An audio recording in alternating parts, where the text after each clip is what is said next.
Hey, good afternoon, good evening, wherever you may be.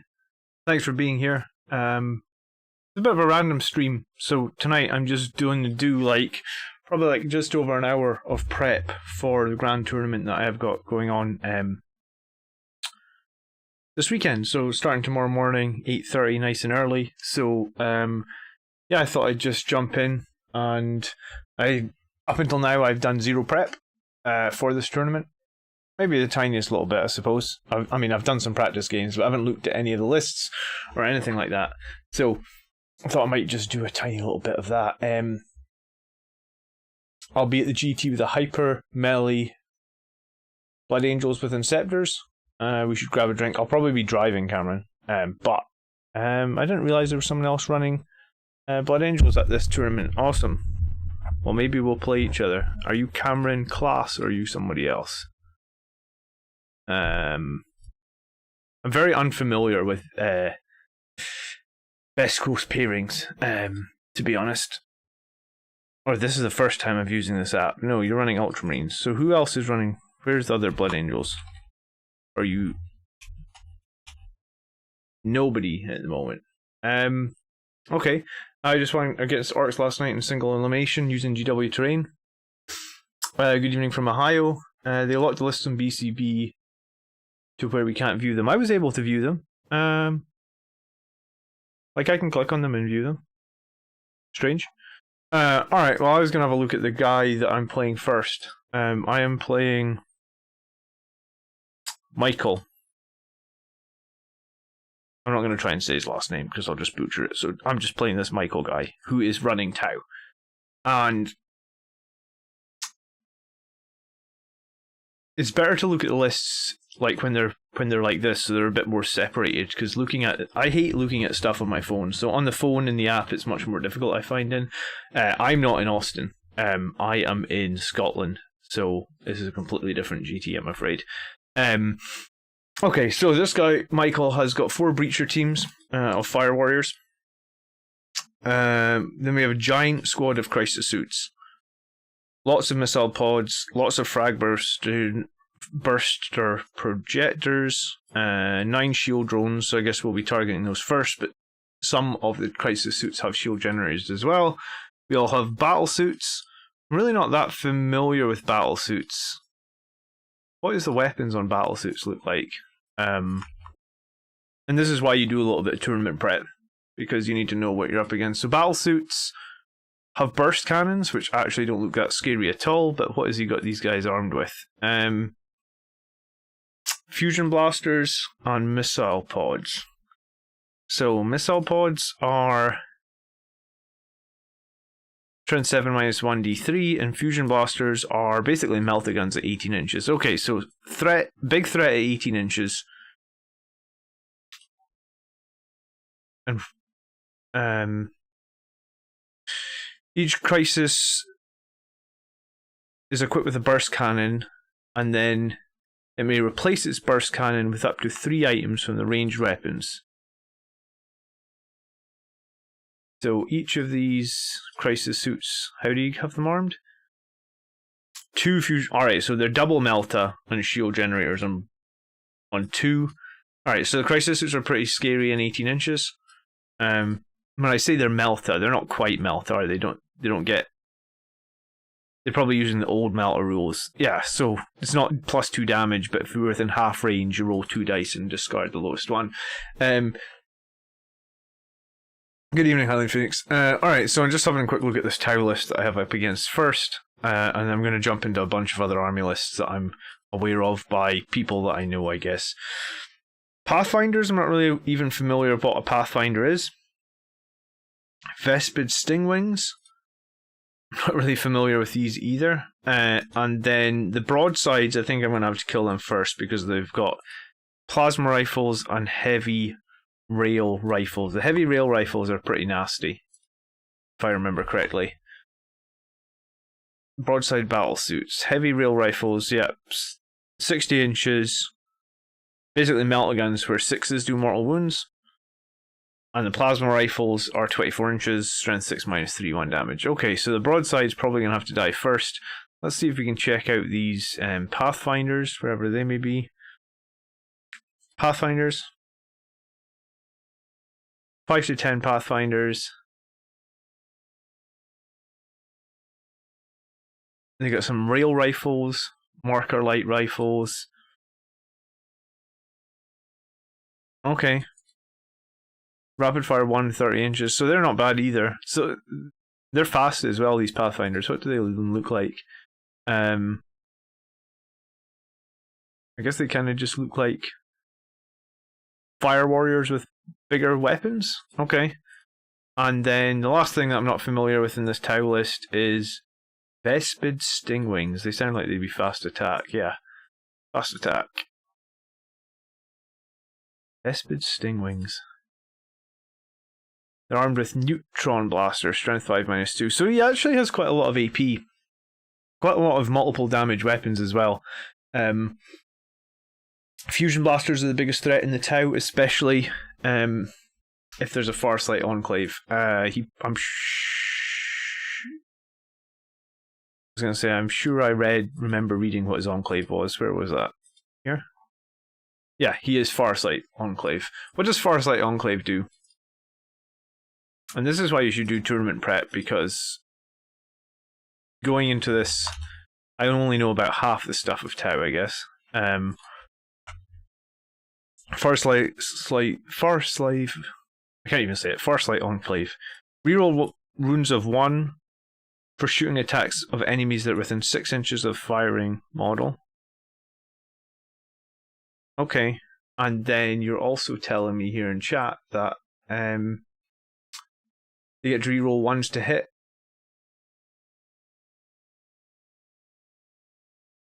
Well, wherever that may be.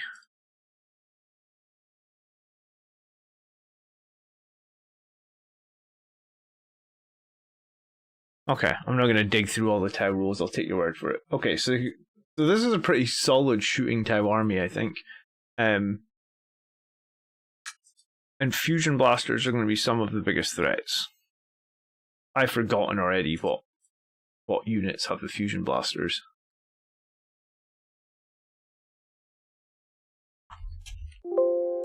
Fusion Blasters. The Fusion Blades, I believe, are quite strong in this Warlord trait as well. So the Fusion Blasters only have 18-inch ranges, though, right? So I guess it's just what's the movement on these battle suits? I assume that they fly and all sorts, so they'll be quite fast. Probably like 10 or 12. Alright, it's an 8. Okay. And the Fusion Blasters are what? Are they assault or what?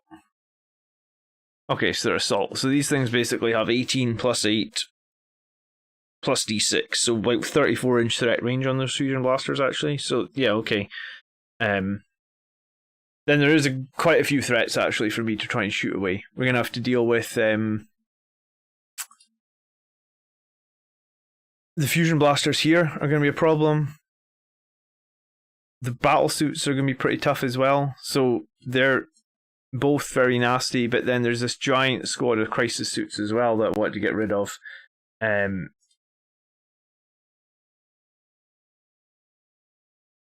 missile pods and the air fragmentation rounds, maybe we can ignore them.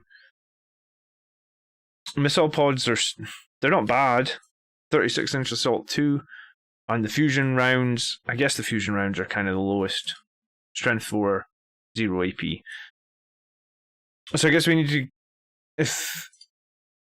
My tactic against this list will be to kill the small squad of battlesuits, the squad of broadside battlesuits, and then possibly either start working on stuff like the Pathfinders or the larger battlesuits.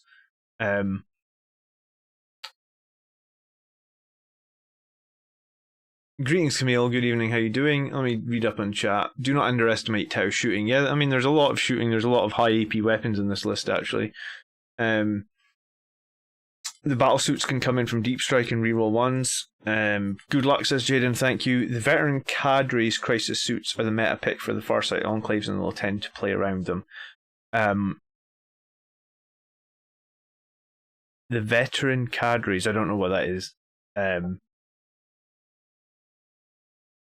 He'll likely try and screen harder with the breaches and devilfish. Yeah, I mean, I'm probably not going to be charging much in turn 1 or 2. You know how I normally play. We're probably going to try and play a bit passively. Probably try and hide some of my dreadnoughts and use the dreadnoughts to pick off some of these. Because, I mean, Tau don't do very well against mortal wounds. The crisis suits are T5, so my Contemptor will wound them on 3s. And then the broadsides, I think the broadsides are also T5. They might be tier 6. No, they're T5 as well. Okay. So my Contemptors can mop these things up pretty effectively. There is, you know, the Contemptors' lack of AP may hurt it, but the fact that they can just spit out a bunch of mortal wounds. The 2 squads there that he has, the broadsides, they got no protection against mortal wounds and they got no shield drones. It's the giant squad that has all the shield drones. 9 shield drones in the giant squad. Nothing protecting these 2 littler squads. So I guess my plan will probably be to take out the 2 littler squads. They have the heavy rail rifles, the plasma rifles, the fusion blasters. So that takes away a lot of his multiple damage weaponry. And I feel like 2 rounds of Contemptor fire into that could probably take it out. It'll be tough. It has a veteran cadre upgrade on the XV28.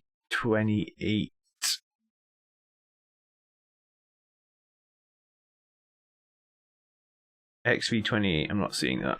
28. Or do you mean XV88 or XV8? Why do they all have such similar numbers? The shield drones don't have to follow the squad. That is very true, I suppose. It's just the way that he has them listed here, and there's fact that there's 9 shield drones made me think that they were all linked to that squad. All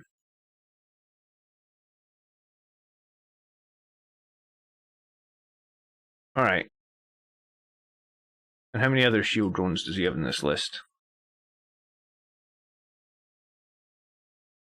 Shield drones. Shield drones. So just that one thing of 9. The strat was at the bottom of that page, was it? Here we go. Use this stratagem before the battle. Select 1 crisis battlesuit or crisis bodyguard from your army that contains 3 or more for 1 command point, or 1 crisis battlesuit or crisis bodyguard unit from your army that contains 4 or more 2 command points. Yep. Models that unit, excluding drones, have weapon skill characteristic of 4+ and ballistic characteristic of 3+. You can only use this stratagem once. Okay, so he's going to try and upgrade one of them to have +1 weapon skill. Ballistic skill, I guess. Alright, so whichever one he does. Yeah, I'm not so worried about the shield drones because I think that one round of Contemptor fire will probably take out the entire squad of shield drones, right? I mean, we can probably, it might not be another reason to do some tournament prep, it might be an idea to just do a little bit of math on that, right? Where are shield drones listed as an individual profile? Or do I have to like go into a crisis suit on Wapedia to find a shield drone?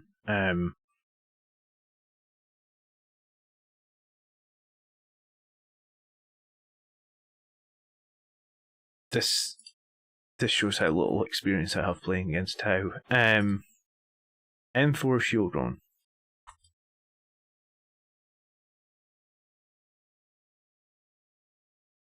Is it? Yeah, okay, M4 shield drone. So shield drone is toughness 4, and it's got its 4 up and vulnerable save. I know it also has a 5 up shrug against mortal wounds.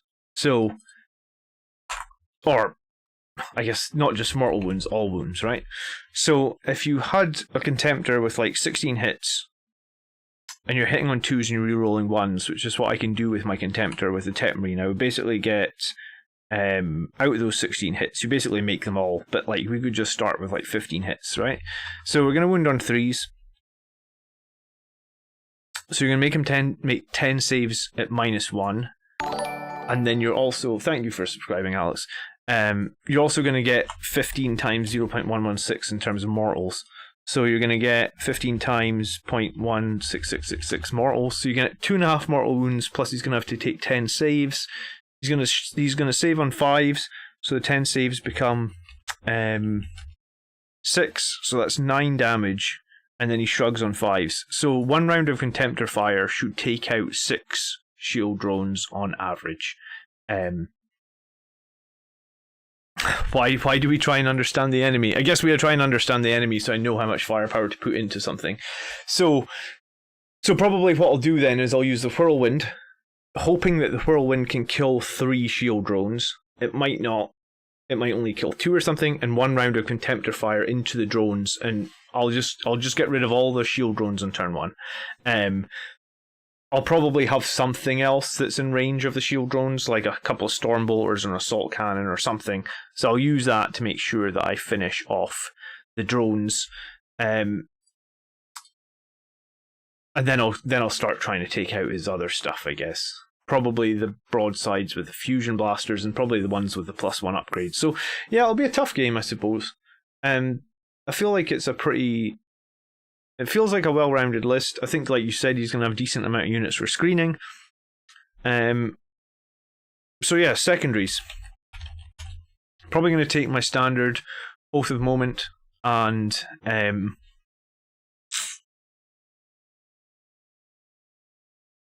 retrieve Octarius data here. Other options, I guess, could be engage on all fronts. I was going to say, I don't think he's got that many characters for Assassinate. He's got 2 characters. A commander in a battle suit and a commander Farsight. So just 2 characters. So that's not going to be great against that. Oh, he's probably used that veteran cadre on that giant squad then, because he's paid 2 CP for it. In those other squads are the 3-man squads. So yeah, thank you for following. Appreciate that. So I will be going after the smaller squads of Tau units. Like, I think I have to kill the ones with fusion blasters anyway.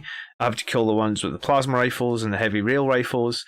If for any reason the shield drones are not near them, then I'll just ignore the drones and go after them. If the drones are near them, what is the range? How close does he need to be to the drones? 3 inches, is it? Yeah, so if the drones aren't near them, then that's my targets. If the drones are near them, then we'll kill their targets.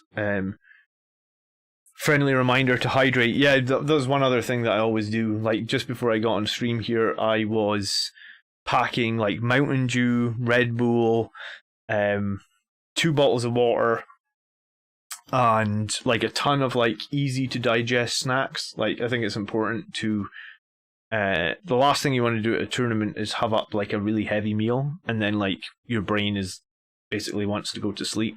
So I'm probably going to head for an early bed tonight, and then I'm probably going to make sure that I don't eat anything that's like going to cause me to like crash or anything like that. Okay.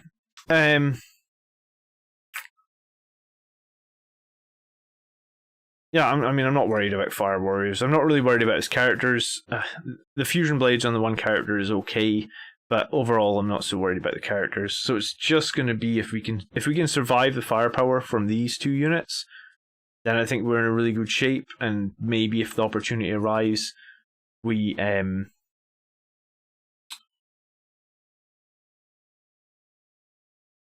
we'll take out the shield roads. Do you know what? We'll have a scotch once we win the tournament, Pedroig. That's the plan anyway. Alright, I'm done with this Tau list. I may be done with the Tau list, but secondaries against the Tau list. Did I open secondaries? So Assassinate is crap. Bring It Down is crap because there's nothing in the Tau list has the vehicle keyword. It's all got like battlesuit keyword. Probably not trying to slay his warlord. That isn't even I don't even know why that's there. That must be some sort of non-tournament secondary. So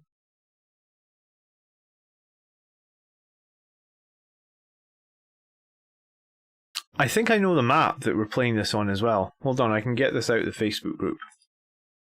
Give me 1 second. I will pull up the map.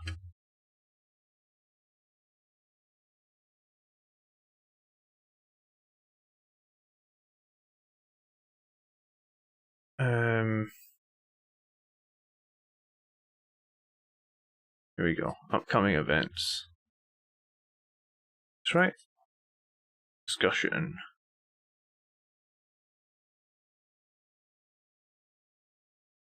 Rules pack.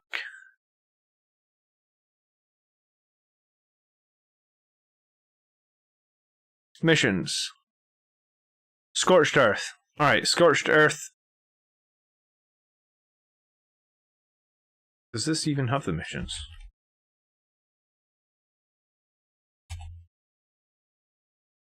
Yeah, it does. Cool. Scorched Earth. Secondary is Raise. Oh, this is the one where you get onto the enemy's deployment zone and you remove the objectives from the map. You get 5 if you do 1, 15 if you do 2. I'm not going to be doing that, so we're not worried about that. I think it's probably going to be engage on all fronts then, or I think it's going to be engage on all fronts. I don't want to have to be forced into doing too many charges early in the game.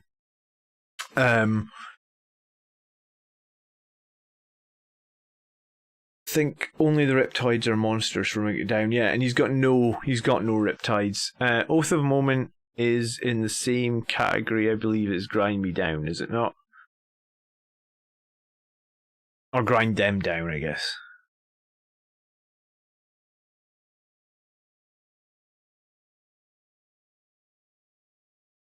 This... I don't think this has been up. Oh, maybe it is.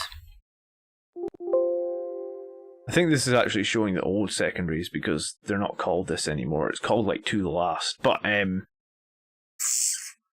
6 objectives. I mean, banners might be okay. Because he's not going to be pushing me off the objective. So I could raise banner here, I could raise banner here, I could move to one side and raise banner there, and then I would get... If I just hold my 2 banners the whole game, which I probably will do because he's not going to charge me if there's any cover around these objectives, that might be something I'll do. So might do banners, might do Oath of Moment. Oh, you can't do banners and Retrieve Victorious Data though, can you? They're the same. Or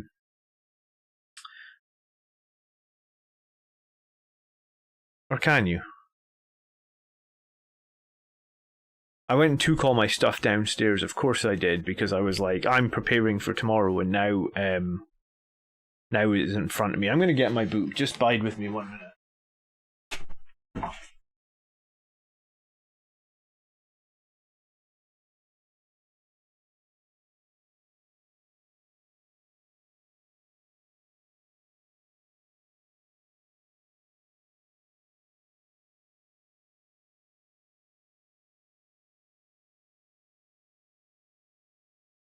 Alright, my book says...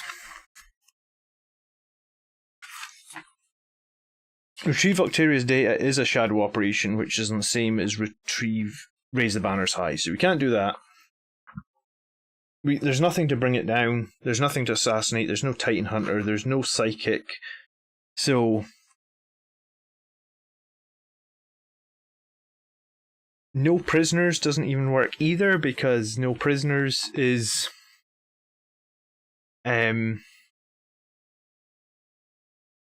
Keep a tally of kill points each time an enemy model is destroyed, unless the model is a vehicle, monster, or character. Okay, we could potentially do No Prisoners against this list, right?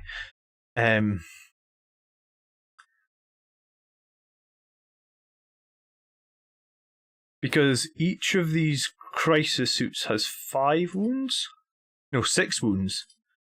So each one is potentially worth 6 tallies. Add a number of marks to the tally to the wounds characteristic of the destroyed model. A model can, if resurrected for any reason, potentially have its tallies twice. At the end of the battle, divide your kill points tally down by 10. The result is the number of victory points you score. So 2, 4, 6, 8, 9 crisis suits. That's worth 66 points. Another 3 battle suits. That's worth another 18 points. So that's like 84. The Fire Warriors would be worth like 5 points per team. There's 5 of them, so that's 104. The Pathfinders would be worth another 5. These things would be worth 4 and 4, I think. Didn't think they were 6 wounds. I think they are 6 wounds, aren't they?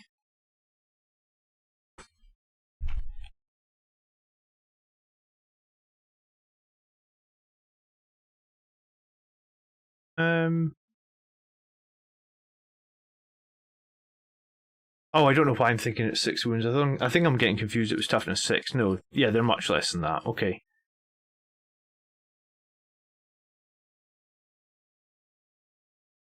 I think it's engage then. Engage or stranglehold. I mean, the thing I don't like about stranglehold is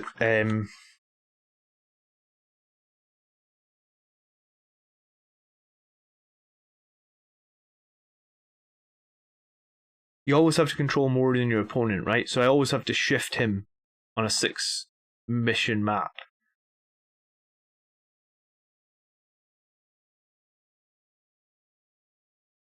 I think engage is easy for me to score like 2 points 4 or 5 times, and at the end of the game grab the 3 points a couple of times maybe.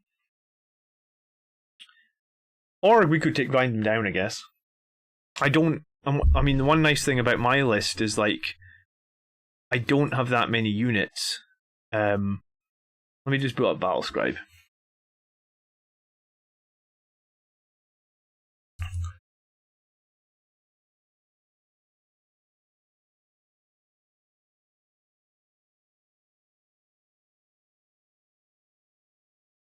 Because I've got the Servitors, the 3 HQ, that's 4, the 3 Troops, that's 7, the 6 Elites, that's 13, and the Whirlwind, that's 14. So I got 14 things. And this list has like 1, 2, 3, 4, 5, 6, 7, 8, 9, 10, 11, 12, 13, 14. Alright, so he's got 14 as well. So grind might not be a bad shout if I think I can kill more than he can kill. Broadsides are 6. Yeah, sorry, that's why I'm confused. The broadsides are 6. So I think it has to be engage. I think it's retrieve Octarius data, and then I think it's Oath of Moment.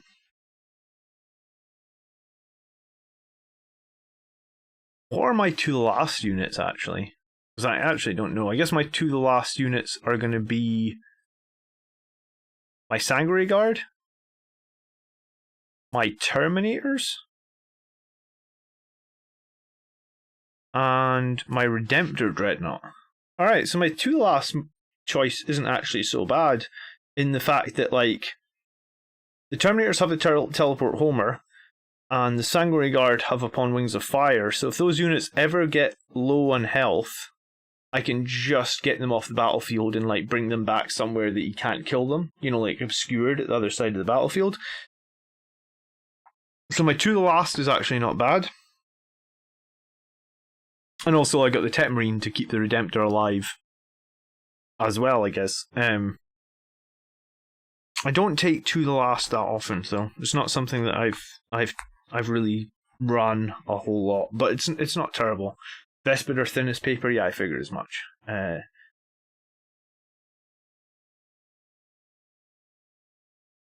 Stranglehold might come in good on the Blood Angel swings in turn 3 and 5. Engage can't be denied, it's safer. Yeah, I mean, that's the thing about Engage, it's very easy to... I feel like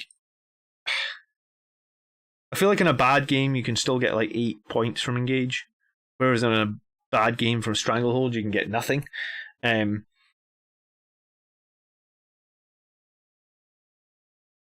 Okay, it's an interesting one because normally there would be an Assassinate or Bring It Down, and this list actually kind of, to me, it kind of feels like it's a Bring It Down list, you know, because it's so many different vehicles and stuff that we're having to kill. But anyway, okay, so that is game 1, number 1. So I'll pick lists, or I'll pick armies that I know very little about.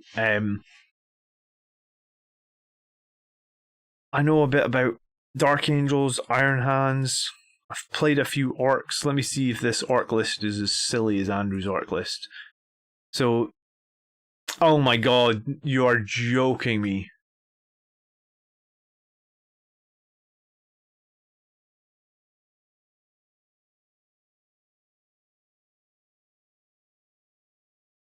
Somebody else has taken... Oh wow, scrapjet, scrapjet, scrapjet, rocket truck, rocket truck, rocket truck. Commandos, commandos, freebooters, so obviously they can fall back and shoot. So, I mean, this guy hasn't gone as crazy as Andrew, taking like 9 scrapjets and 9 rocket trucks, but he started out that way. We got some Mech guns, we got the Dakajet. Then it looks like we got some the beast on the Squigosaur. That's the beast that does mortal wounds every time he gets to charge. Then we've got Dragstas, which are just as bad. They're the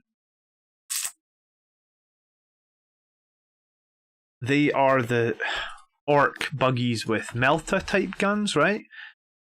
Shock jumper dragsters. They get assault 2, strength 8 minus 3d6. Any unmodified hit rolls of 1 made with this weapon, the bearer suffers 1 mortal wound. Each time an attack is made with this weapon, unmodified 6 on the wound does mortal wounds in addition to the damage. And they've also got rocket launchers, which are heavy D3. This thing's actually got a reasonable weapon skill as well, and it's got the Grot Gunner. Each time a model from this unit makes an attack with a custom shock rifle, treat that model other than ballistic skill of 3+. So this basically just has it's just a 85-point buggy that has a multi-melta on it, a rocket launcher. It also is crazy good in combat, and is T6 with 8 wounds. I mean, like,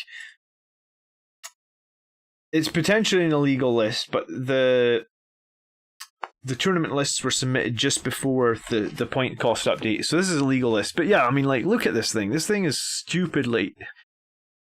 It's good that they stopped you bringing so many of these, but it's still unbalanced, because compare this to an attack bike, which is 60 points, which has 1 less toughness, 3 less wounds, and doesn't do mortal wounds on 6s with its multi-meltas, and its multi-meltas aren't assault, and also it doesn't have rocket launchers, and it also doesn't have strength 7, minus 2 AP, 2 damage, and 4 attacks in close combat.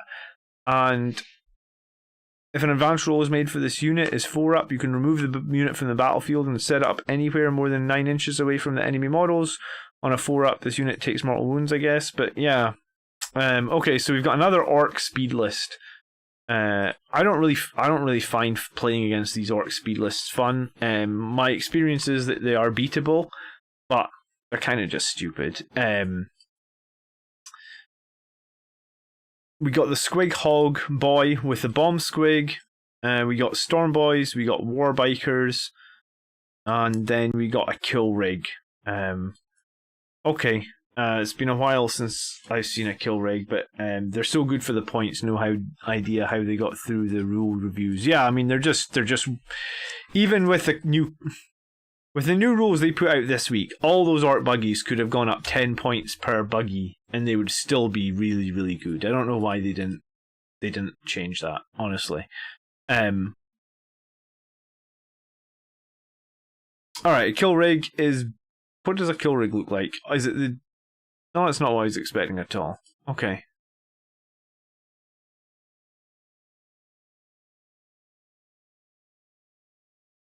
Alright, it's like a orc car, but driven by a rhino. Okay, 190 points. Toughness 8, 16 wounds. It's open topped, so I guess anything inside it can shoot, etc. Each time model makes an attack with a stick cannon, if enemy vehicle monster loses any wounds as a result, on a 4+, that model cannot finish any type of wound more than 12 inches from this model until the start of your next turn. Okay, so it can actually slow your models down as well. My list is built. I'm looking at lists that I'm going to potentially come up against. Alright, so we've got a second speed orc I suppose the good thing about playing against those speed arc lists is they give up so many points from Bring It Down, right? Like, it's just like an auto take against them because you've got, like 1, 2, 3, 4, 5. I guess the Mech guns are probably vehicles as well. Are Mech guns classed as vehicles?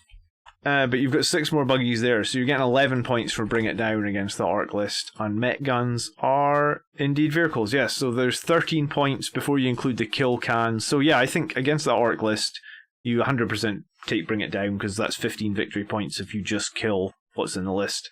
And sometimes it's nice to go after secondaries like that where you have to kill orcs anyway. So yeah. I'm going to have a look at Gav's list, a Tyranid list, because I haven't fought Tyranids for a while. And Gav is a very, very strong player. Auto hitting Las Cannon on the kill kill cam. Thanks for that. So we've got a nasty orc list. I fought a few Drukari lists at the last tournament that I played at. Let's just have a look at one of those as well. World Eaters. I've played Brett's World Eaters a fair amount, but I'm just curious to see what's in this list. Grey Knights. We've got 2 Grey Knight players. Alright, we're going to look at one of the Grey Knight lists as well. We're probably going to look at one of the Mechanicus lists too. And there's a Custodes list there as well. Maybe I'll have a quick look at that, see if there's anything that I don't know. Sisters of Battle, do you know what? We'll look at that list as... Oh, shit. I was going to say, we'll look at the Sisters list as well. I'm pretty familiar with Sisters. I've played Sisters a lot because I play Andrew. But yeah, welcome back to the hobby, Mikey. And thanks for watching and thanks for sharing that you are learning stuff. Alright, so Sisters of Battle list. We're looking at Canoness, a Palatine, the Triumph of St. Catherine. I didn't think Triumph get played so much anymore because... she used to give a lot more miracle dice than she does now. She's actually not that strong in combat. So 3 squads of Battle Sisters, that's fine. 2 squads of Sacrosancts of 7 men. So Sacrosancts are very good against Marines. But they are slow. Mortal Wounds are sort of they die very quickly to Mortal Wounds. We then have 3 squads of Repentia, so they will be a problem. Repentia have the fight on death stratagem. Sort them by army column. I guess I could do that. Can you do that? Hey, like I said, I'm brand new to Best Ghost pairing. Hey Mark, good evening, how you doing? Okay, Dominion squads, Zephyrum squads, and then Retributors, I imagine, with multi-meltas, a bunch of multi-meltas, a bunch of Cherubs. They can take 2 Cherubs per squad. And a couple of Rhinos. So this is similar to Andrew's list, what you can expect from Sisters of Battle. They have a lot of punch, but they kind of wear paper armor. What's surprising to me is the Triumph of St. Catherine over Morgan Val here, because Morgan Val combos really nicely with a bunch of like these units, like the Zephyrum, the Retributors, the Sacrosancts. Morgan Val gives them hits, reroll hits and wounds. It's super strong. So this Sisters list won't be the easiest to beat because the Repentia can be a nightmare. The Retributors can do a lot of work as well. It definitely has a lot of... it can definitely put out a lot of pain, this list. But I mean, I think I've played enough. I've played against this sort of list enough, I think, so I can beat this. I know how to beat this, I think. Okay, the Custodes list, we have Captain General Traj Valaris, and he is the captain on the jet bike. We also have 2 more shield captains. I haven't actually seen one run with 3 shield captains. Basically, that's just 3 shield captains on jet bikes. Okay. And then Custody Guards with the Sentinel Blades and Storm Shields. 3 squads of Custody Guards. That's fucking crazy. Custody Guards never die. They're on like a 2-up in a 2-up save and a 3-up invulnerable save, I think, if they've got a Storm Shield. So they can just sit on objectives and literally never die. This is why Null Zone is so good. Null Zone is amazing against Custodes. But 600 points?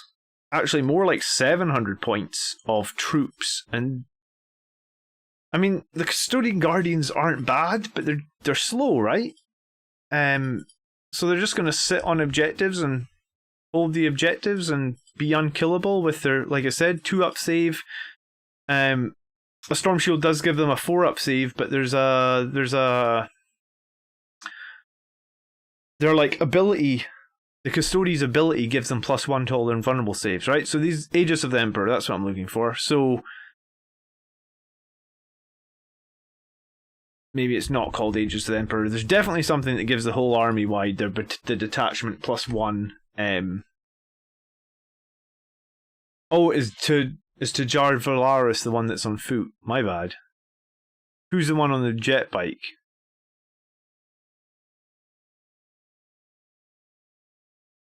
Oh, alright, Valaris is on foot. 3-up invulnerable save. Reroll hit rolls of wounds of 1 with it around him. Yeah, so, and sorry, I was right. The Custodian Guards only move 6. So they're slow, but they're so tanky. Weight of fire is the way that you bring these guys down. We then have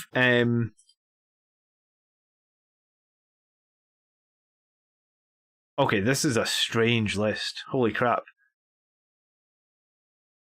So basically 600 points of characters, 700 points of Custodes, and then these are the jet bikes. So like 700 points of jet bikes, and that's the whole list. These are the jet bikes, right? This unit contains, yeah, Dawn Eagle jet bikes.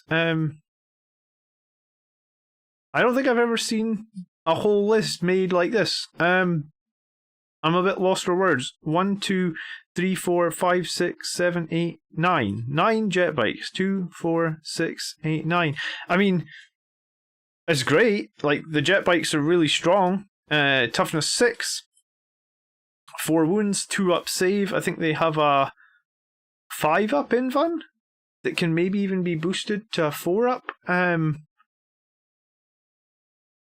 I forget if they can have that boosted to 4-up, but yeah, maybe it's the 5-up in the chapter thing boosts up to 4. But I guess the thing about this that I don't like is this could actually be really weak against me. If I manage to get Null Zone off on this squad, then I could rip the whole squad in a single turn with like the Sanguinary Guard, and if that happens, that's game over. Right? You can't lose a single squad of 700 jetpacks and go on and win the game. Like, because all the rest of your models are going to be super slow, if I get Null Zone off on that squad, he's going to have to play, against me, he'd have to play that squad so defensively, because if I Null Zone that, I'll take out the entire squad in a single turn. I'll be able to hit them on 2s, rerolling 1s, I'll be able to wound them on 3s with a Sanguinary Guard axes, so you're basically looking at like 35-up saves, and every 2 is he's going for speed with that many jet bikes, yeah, and I don't like them as a single squad. I really don't like them as a single squad. They do have a really cool stratagem for 3 CP, and maybe that's why he's got them as a single squad, which is Swooping Dive. So at the end of your opponent's charge phase, you can basically make a charge for 3 CP with these guys. So you can declare a charge in your opponent's charge phase if you're within 12 inches of the enemy, and I believe there's something you can do to actually allow you to maybe roll an extra dice so you can make that charge with 3d6.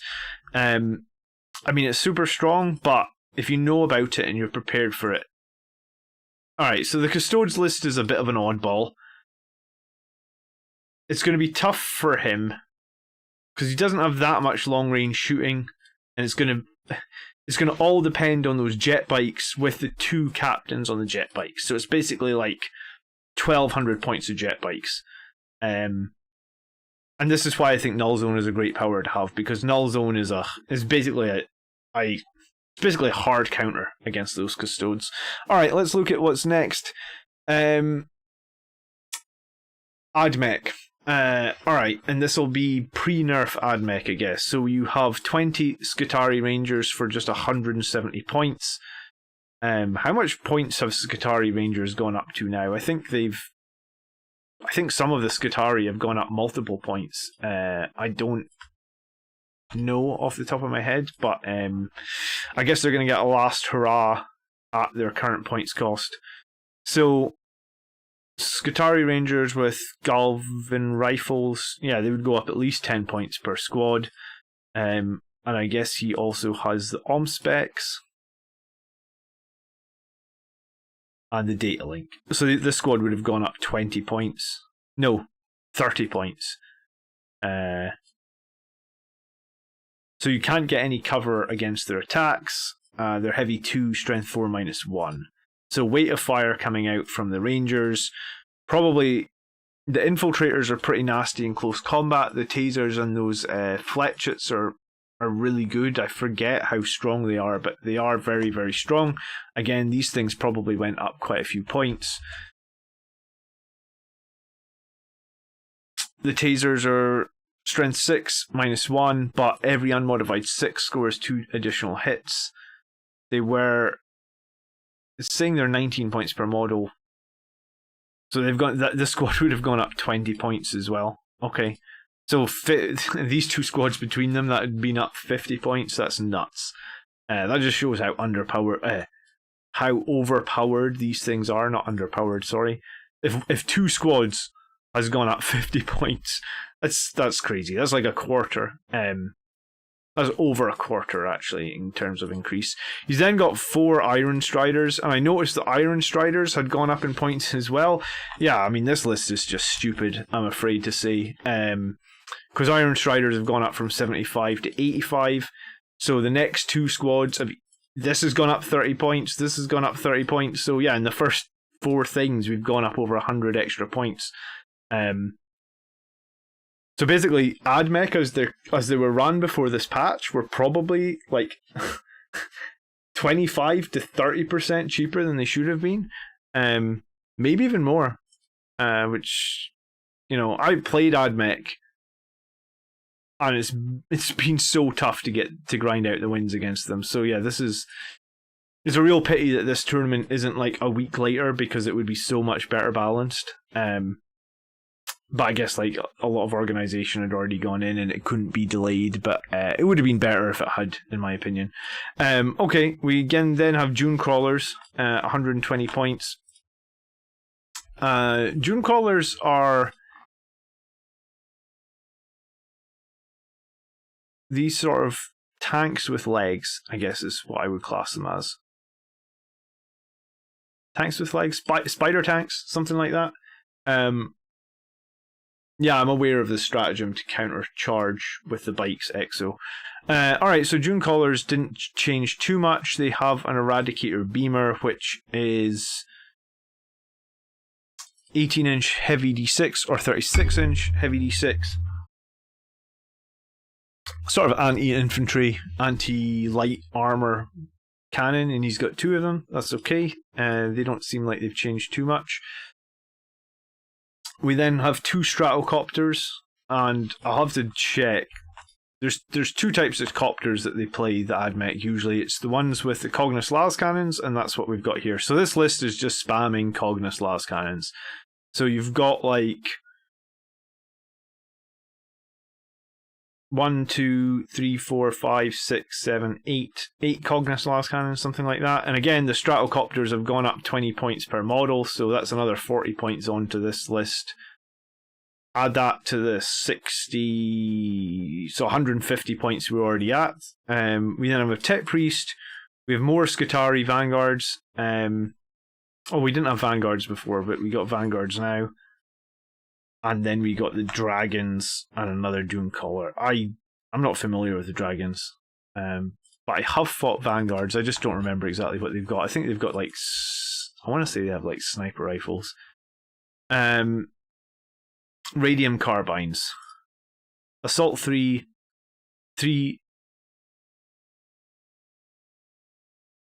So I guess these have only gone up 10 points, so these actually don't look horrific.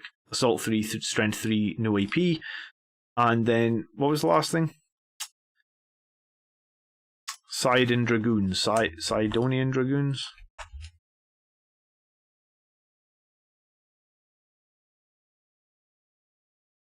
Each model includes a Radium Jeziel. Strength 5, -2, 1 damage, 30 inches.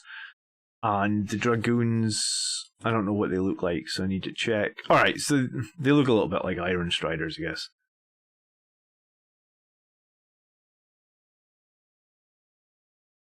They can take tasers, and they can take a different weapon. They have a 6-up shrug. Subtract 1 for all enemy hits against you. Okay. They don't look too bad. I guess they got the taser lances, so they're pretty strong in combat. Doesn't look like they've changed points. So maybe I was a little bit harsh. This list's gone up 150 points, so it is about 10% undercosted. But it's not as bad as some of the AdMech lists I've seen. So we'll have to look at some of the other AdMech lists in this tournament. What's next? Yeah, surely they would have to be changed. They will be changed, Robert, for any other tournament. Unfortunately, our lists were submitted for this tournament like 2 days before the FAQ drop or something like that.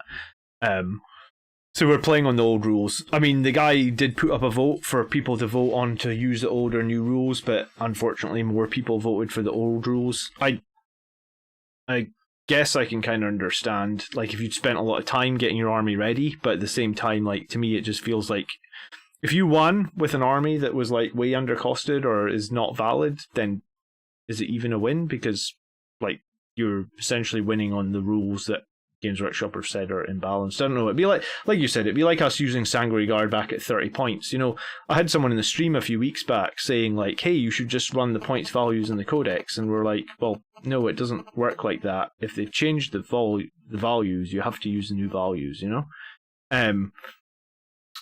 Okay, next up, Grey Knights then. A Librarian, Castellan Crow, Grandmaster and Nemesis Dread Knight. We've got 3 strike squads. 2 squads of servitors, I guess they'll be performing objectives, stuff like that. 1 more Nemesis Dread Knight and a Rhino, and that's 1 detachment. Second detachment, and Grandmaster and Nemesis Dread Knight, I think I already said that, yeah, so he's got 2 of them. Kaldor Dragio, I'm not really familiar with this character at all. I'm going to read through this list first. Interceptors, more servitors. Okay, so he's got 3 squads of servitors, so he is definitely doing Octarius data. And then the Brother Ancient. Okay, and another strike squad. Who is this character, though? Let's have a quick look at this guy. Kaldor Dragio. 7 wounds, toughness 4. He has a Mastercrafted Bolter. The Titan Sword, which is strength +4, -4, 3 damage. That's pretty nice. He's got 3-up Invuln. He's also giving rerolls to Grey Knight models within 6. He's also letting... basically, he's a Chapter Master, is he? For Grey Knights. His Warlord trait is Demon Slayer. If you made a charge move until that fight is resolved, add 1 to the task characteristic. Okay, so let me have a look at him so I know what to look out for. Okay, yeah, so he's a big Grey Knight guy with a giant shield. So 3-up in Invuln, and he's pretty darn nasty. Okay. Slow, though. I guess he's kind of wearing Terminator armor, right? So, but I guess he's got Teleport Strike, so it probably kind of makes up for the fact he is slow. Okay. And Nemesis Dread Knights are pretty cool. They're kind of like Dreadnoughts with invulnerable saves without the -1 damage. So overall, Nemesis Dread Knights are pretty good. Grandmasters and Nemesis Dread Knights are good as well. He's wound 7 over Dante, yeah, maybe. Yeah, we won't get started on Dante this stream, I guess. Grandmaster and Nemesis Dread Knight, 13 wounds, 4-up in Invuln. And typically these guys get added a different weapon. Gatling Silencer, Heavy Psi Cannon, Vortex of Doom, Gate of Infinity. Okay. Heavy Psi Cannon is strength 6, 8, -2, 2 damage. Very nasty, very anti-marine weapon. And Gatling Silencer, Heavy 12, strength 5, -1, 1 damage. Yeah, the Grandmasters and the Dread Knights are pretty nasty. Do Grey Knights get shrugs against mortal wounds? I actually don't know.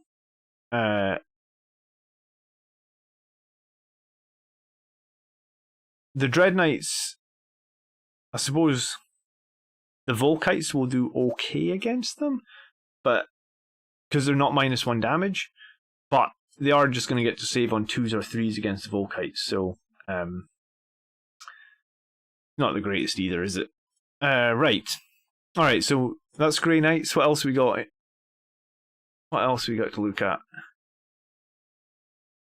Here we got a Drukari list with Desar, a Succubus, Blood Bribes, Incubi, Reavers, Raiders, and a Venom. We don't see Venom very often. And then Urgles, Archon, Trueborn, Warriors, Mandrakes, Scourges, and then 2 more Raiders. So this actually, the lists that I played at last GT usually included like 5 or 6 Raiders. So this is just 4 Raiders. I guess the Venom is kind of like on a par with the Raider though, right? It's maybe just toughness 1 less, I think. Yeah, so it's toughness 5 and like slightly less wounds, but it still has a 4 up and it still has a 5 up. So the Venom, I mean, it's still going to protect a bunch of your troops. And I mean, that's what Drukari do, I guess. Hey Jace, good evening, how you doing? So you probably have like, I'm surprised there's no witches here, but Incubi are very, very good in close combat. So is Archon, so is, did I say Archon? Yeah, and he's got Desar as well. And I think Desar is the character that gets to fight twice, because one of them gets to fight twice, and the one that gets to fight twice is absolutely brutal. Last time I could have done a lot better.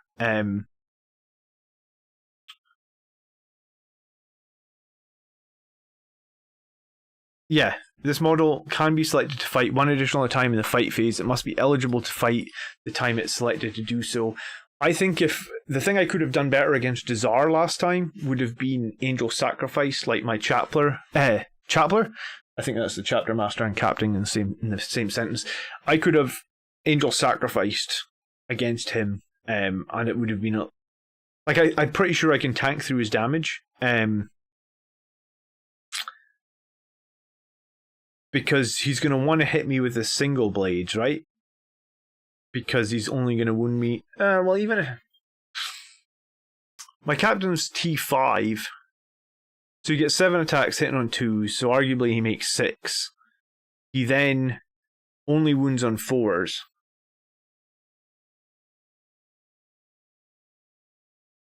So if he's at 6 hits, he's not going to want to use the one that wounds on 4s. Maybe he could. He's probably going to use the single blade, and then I'm going to use my 3. I feel like I can tank through him. Incubi have fight last as well if they roll against your leadership, right? So both Incubi and Desar are very, very nasty. But I think Desar, if Desar is going to make it into combat with you, I think you need to Angel Sacrifice something, because it's 14 attacks. I guess it's 14 attacks if he uses the dual blades, probably 10 if he doesn't. And maybe Dark Elder have that thing as you get later in the game. They get additional attacks and stuff like that, right?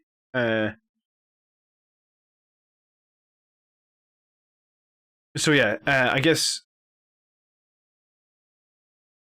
the Drukari list is probably quite standard. I guess the thing that would change is if this Drukari list was going to get played. I actually don't know if Incubi went up in points, but I do know that Witches went up in points, Drukari Raiders went up in points.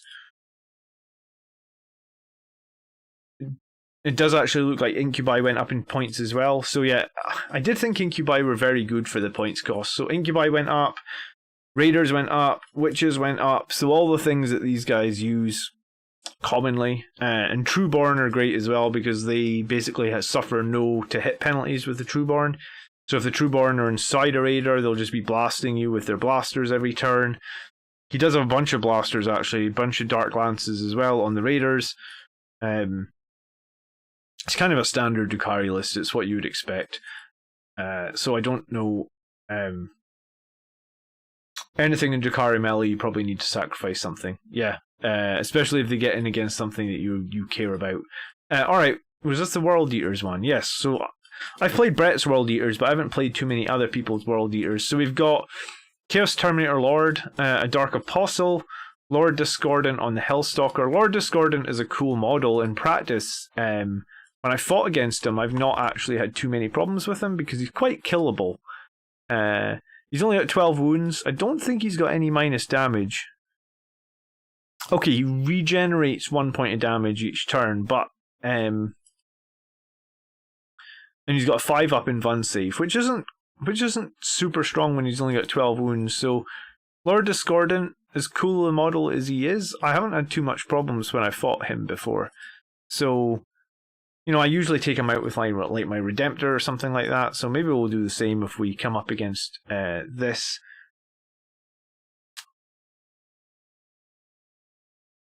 We got 2 squads of Chaos Cultists, and as you would expect, 3 squads of Berserkers, 14 Berserkers, 7 Berserkers, and 7 Berserkers, and I'll be super surprised if there's no Rhinos in this list. Yeah, okay, so he's got a couple of Rhinos, so you can fully expect both Rhinos to be full of Berserkers, and then I guess maybe 1 squad of Berserkers either deep striking or starting the board.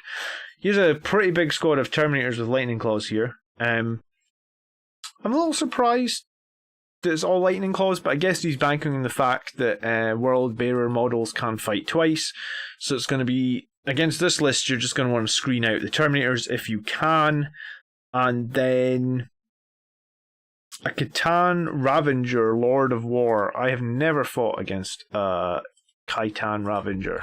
Let's have a look at this thing.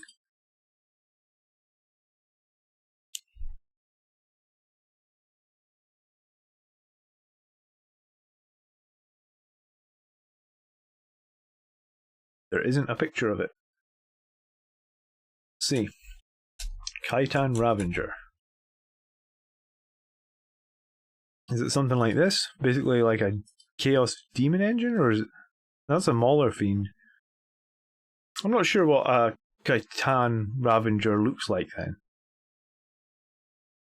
I'll know it when I see it. It's 440 points. It's going to be gigantic, isn't it? So it's got a Khitan Gatling Cannon, heavy 8, again a marine killing weapon, strength 8 minus 2 damage, and the Cleaver, which has either strength 16 minus 4 6 damage, and he's getting 5 attacks, and probably still able to fight twice, I imagine, because he's World Eaters.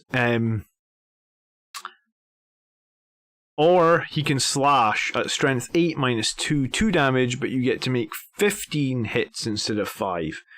I'm looking at it. Was that what the Ravager was? Okay. It's the size of Imperial Knight, 440 points. Okay. 26 wounds, 5 up in Von, Titanic, etc., etc. Toughness 8. Okay. Very, very, very scary in melee, but again, you know, Angel sacrifice your crappiest character against it to tie it up for, you know, for 1 CP to make it just kill a 100-point character, and then smite it with all your Google Forge World Khitan. Forge World Khitan. Okay. Yeah, I mean, I guess...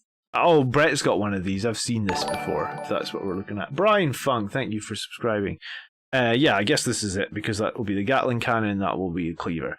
What's the speed on this thing? 12 inches. Okay, so it's not the quickest thing. It's pretty decent, though, isn't it?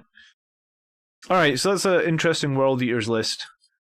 World Eaters list where you kind of have to kill the Rhinos, because if those Berserkers get on top of you, you probably lose the game.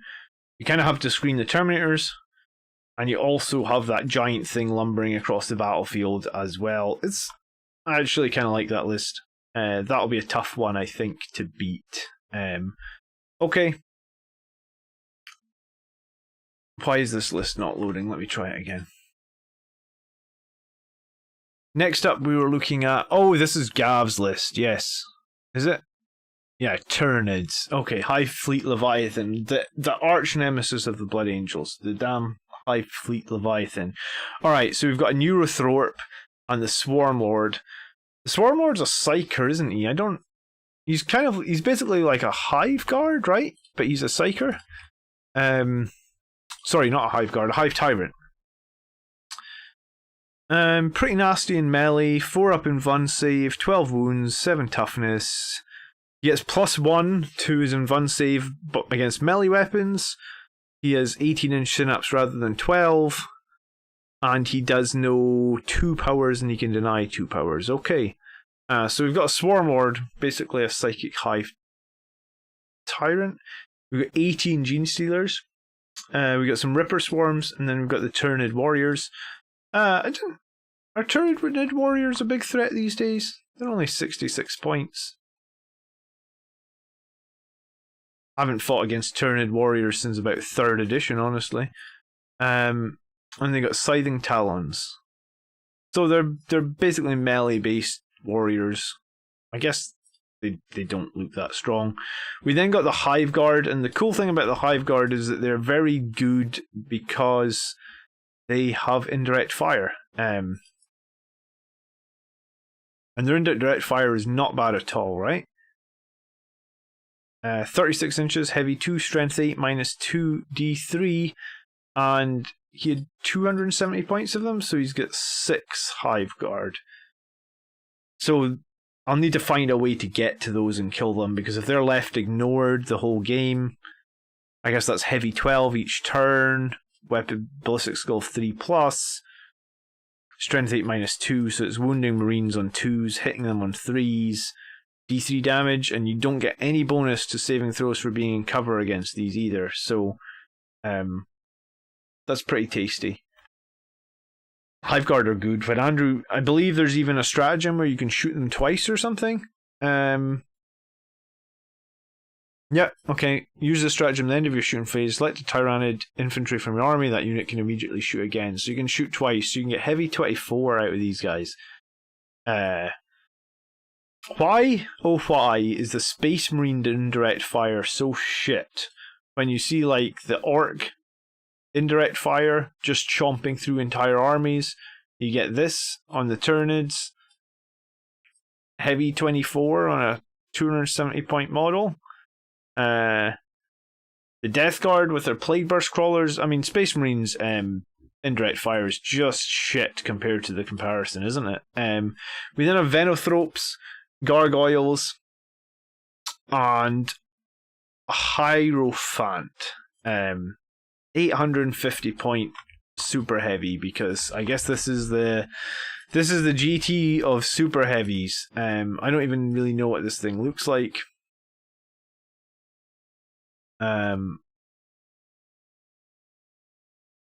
assuming it's a giant Forge World model.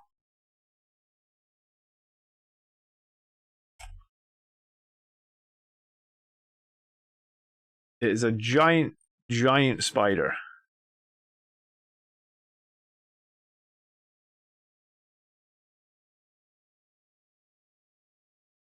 I am human Forge World. Oh, click on. I hate these things. Is that even a bus? Come on. 284-pound spider. Nice. Okay, so that's going to be that's going to be front and center of his army. 34 wounds, 2 up save, toughness 8. The first time this model shoots, you can select this ability. If you do suffer D3 mortal wounds until end of the phase, each time this model makes a range attack, add 1 to the wound roll.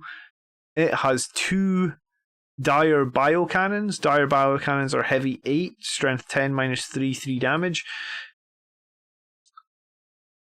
This Tyranid list has a ridiculous amount of high strength shooting. So he's got heavy 16, strength 10, -3, 3 damage, and then heavy 24 for a couple of CP, strength 8, -2, D3 damage. Yeah, this is a horrific list. Hive Guard are the best thing in the book. at the moment. I mean, this thing looks pretty good.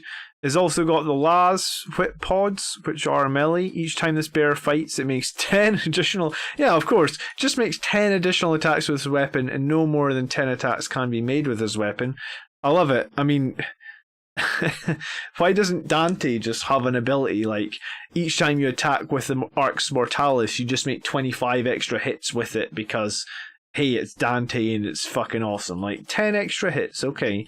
So... because 6 attacks is not enough, you need to do 16. What else has it got? It's got a Gargantuan Scything Tiles, which are strength 10, minus 3, 6 damage. Each time an attack is made with this weapon, reroll hits of 1. So, if you don't wound with your strength 10, no problem. Or, sorry, if you don't hit, I guess you get to reroll your hits. At the end of the fight phase, roll 1d6 for each enemy model in engagement range. On a 5+, that model suffers a mortal wound. It has a 5-up invulnerable save. And obviously it's Titanic. It's a transport as well. I missed that completely. Oh, it holds 20 High Fleet infantry as well. So I guess all the Gene Stealers can start inside it? Is that right? And people used to say that Space Marines weren't balanced. Gene Stealers, I guess, yeah, they're High Fleet infantry, so all of the 18 Gene Stealers this list has can start inside this thing if they want. And yeah, I mean, I guess that's going to be a tough list to deal with because this thing's going to have a giant footprint, like absolutely giant on the battlefield. So deep striking around this thing is going to be a nightmare if you wanted to try and get to this Hive Guard. And when I've played against Tyranids before, I've really struggled. If you can't get to the Hive Guard and you can't kill them because you can't see them because they shoot indirect fire and they'll be deployed obscuringly, then you won't be able to get to the Hive Guard, so you won't be able to kill the Hive Guard. So you'll have to try and kill that giant thing. And if you can't kill the giant thing, there's a giant spider, Douglas, that costs 850 points and 284 pounds, and it looks like it fills the entire board. Maybe on the Forge World website, there's a picture of it like next to another model. And we can actually see how big it is. Forge World. 1 second. Yeah, okay, so there's it compared to... So it's about the size of, like... I don't know, like 30 Gene Stealers or something? What's that, Hive Guard? No, not Hive Guard, Hive Tyrant? It's the size of, like, 10 of them? That lid... So this NID list is going to be... I don't know if I can beat this.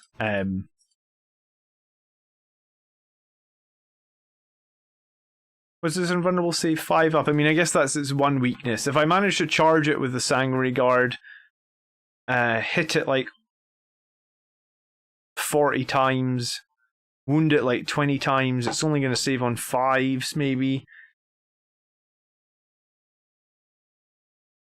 I mean, I feel like a full squad Sanguinary Guard could kill this in a single turn.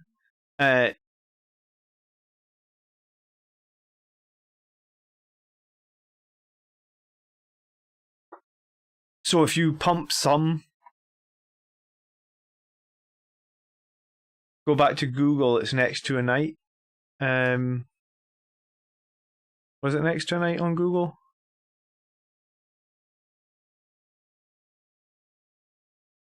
I didn't see a picture of it next to a knight. Here's it next to a guy, though. Alright, so this full Sanguinary Guard could maybe kill it. So I guess if I shot everything in my army at it and then charge it, I can probably kill it. But it's just a case of, like, how difficult is that going to be? Yeah, okay. Usually Relic Contemptors for mortal wounds. Yeah, I mean, I can get probably like 30 hits on it, mortal wounds on 6s. So I can probably do like 5 to 10 mortal wounds on it probably make him make a few saves, right? So he has to. So the Relic Contemptors probably take 10 wounds off it. The Redemptor maybe takes a couple, and then the Sanguinary Guard can kill it. So yeah, I mean, it can. A couple of 8 damage Infernal Pistols. Yeah, I mean, I can kill it, I guess. It's gonna all revolve around killing it. It's very much like, you know, when you play against Mortarion, if you commit hard and kill Mortarion, you kind of just win the game, and this might be the same. Like, if I can just commit hard on this Hierophant thing and kill it, it's going to be very intimidating, though. That's the thing I think that people will... That's why you have to do your research, and that is why I'm doing this stream, and that's why I'm talking to you guys about it. If I hadn't looked at this thing, I'd see it on the board and be like, holy shit, I don't think I can kill this thing. And then you're debating in your head, like, can I kill it? And you're in tournament setting, and there's time pressure, and... Yeah, I mean... If my Chapter Master and the Sanguinary Guard all charge this and I've already taken 10 wounds off it, it's dead. Or I've left it on like less than 1 to 9 wounds, and if it's on its lowest profile, I'm probably not that scared about it. You know, if it's only able to hit me on 5s, that means it only hits the Sanguinary Guard on 6s in close combat. So, yeah, okay. It's an interesting list. The fact it's got 18 Gene Stealers inside it, potentially, might be a problem. What? I haven't fought Gene Stealers in ages. They're armed with Rending Claws. So they're just Strength 4 with -1 AP, but for every 6 it's -4 AP. So a little bit like Shuriken Catapults, in that when you roll those 6s, their AP is kind of stupid. I mean, I guess if I'm going to run against this Tyranid list, maybe I just take Titan Hunter. Nullzone isn't that great against it unless we get to turn 3, and I think if that thing's still alive in turn 3 Steel Rain, it's probably done its work, because it's got that heavy 16, strength 10, -3 damage gun. But you're right, you can't hide it. What is the range on that gun, on that Hierophant thing? 48 inches, so I can't hide from this gun either.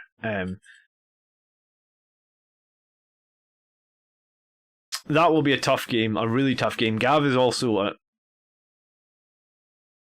probably the toughest player I've played against in 40k. So if I come up against Gav, we'll see. For swords on turn 3, it's a 6-up save. Yeah, I mean, that's right. On swords, it would be a 6-up save. But here's the thing. I'm not running that many swords, Camille. I've gone for axes mainly. I got 5 axes, 3 swords. And the reason I've gone for axes is because I just think axes wound a lot more reliable these days. With the amount of toughness 5 stuff in the meta, then axes actually help me out like a lot in terms of getting wound rolls. Okay. Especially against those orc buggies. The orc buggies are only on a 4-up save. Axes straight away go into a 6-up save. If it's turn 3, they mean there's no save, and you win the buggies on 3s as opposed to 4s. And when you're up against a list like Andrew's list, where he's got the whole list is orc buggies, and remember, orc buggies have Ramshackle as well, so they're -1 damage if you're not hitting them with strength 8, and like no one's running Power Fists on Sanguinary Guard, right? So you really need the axes so that you're doing more wounds, because they're -1 damage.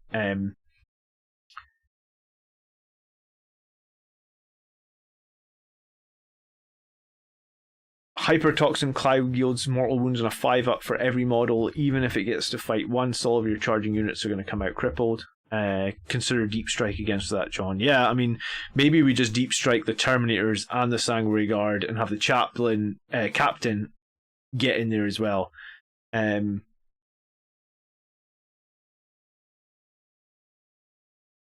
many shots can it take? It only... Yeah, I mean, its melee weapon was disgusting. It was like 6 attacks, 6 damage a hit or something. Its melee weapon is strength 10, -3, 6 damage, rerolling 1s. So he's probably reliably having to take like 3 or 4 saves, -3, 6 damage.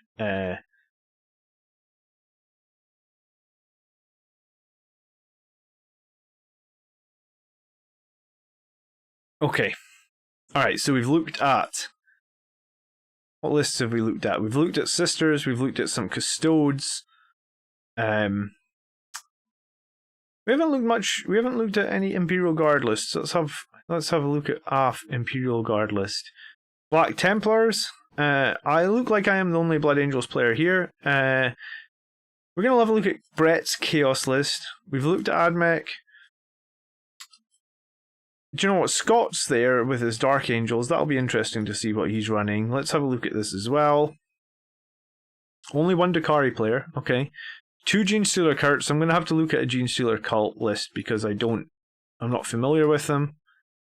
Grey Knights we've looked at. Iron Hands I'm fairly familiar with. Necrons I feel like I'm reasonably familiar with. Orcs is buggy. Two of the lists are buggy spam. We'll check the third one. Oh, we got Thousand Suns. We'll check that as well. Ultramarines. Do you know what? We'll have a very quick look at that. So once I've done all these lists, I'm going to head to bed because I have to be up at 7 to go to this tournament. And it's like 10 past 11, so we'll skim through these lists quickly, see what I see, and then move on. Okay, this is Ultramarines. We've got Guilliman, we got a Captain on a Bike, and we've got a Primaris Tech Marine. We've got a bunch of Infiltrators and Intercessors, Primaris Apothecary, 3 Redemptor Dreads, and Eradicators. Okay, I mean, it's okay. I'll probably do pretty effectively with if the dreads and everything are around Guilliman. The thing that confuses me is he's got nothing there that's giving those Redemptors and vulnerable saves, so they're going to be kind of weak against anything that can get through the invulnerable saves. You'd have to cut them down a bit before you could charge them, obviously, and Eradicators are good as well, but again, no invulnerable saves, so they can be taken out. I would guess that if I did come up against this, I think probably what I'd do first turn is like I just unload both Volkite Contemptors into Eradicator squads. I actually wonder what that looks like. You know, like if you have 16 shots from the Volkites and you're on full rerolls, so you get about 15 hits, right? You're going to wound Eradicators on 3s, so you're going to make them take 10 saves, and they're going to be 2 damage each. And then you're gonna do some mortals on top of that, and that's just one Volkite. So one Volkite, if they're gonna save on 4s, so they're gonna fail 5 times, I guess. So it's basically gonna take 10 wounds. Eradicators have 3 wounds per Eradicator, so you're gonna kill like 1, 2, 3 Eradicators, because it's gonna be 2, 2. No, you're actually gonna kill 5 Eradicators with 1 round of Volkites, maybe 6 if you get any number of decent mortal wounds. Alright, so Volkite Contemptors are amazing against Eradicators, I guess. Sure, he's got a tech. Oh, he doesn't have an No, he does have an Apothecary, right? So he's got an Apothecary that's going to let him shrug on 6s. But I think if you just shoot both Volkites, or one volley of Volkites to the Eradicators, there's going to be none of them left. What idiot is using the Hydrophant? That's you, Gavin. And good evening. And we've it's all right. We've talked about how we beat you in I don't know if we can beat you, Gav, but we've got at least a strategy. Yeah, okay, so the Ultramarines player, I'm not scared of this. I think if I come up against it, we'll just take out his Eradicators and then follow up on the Dreads, and nothing else in his list is mobile as well. So the problem I think with Ultramarines sometimes is that you have to like make that death ball, which is great, but like the problem is it's a death ball, so you give up map control. So okay, we'll move on past Ultramarines.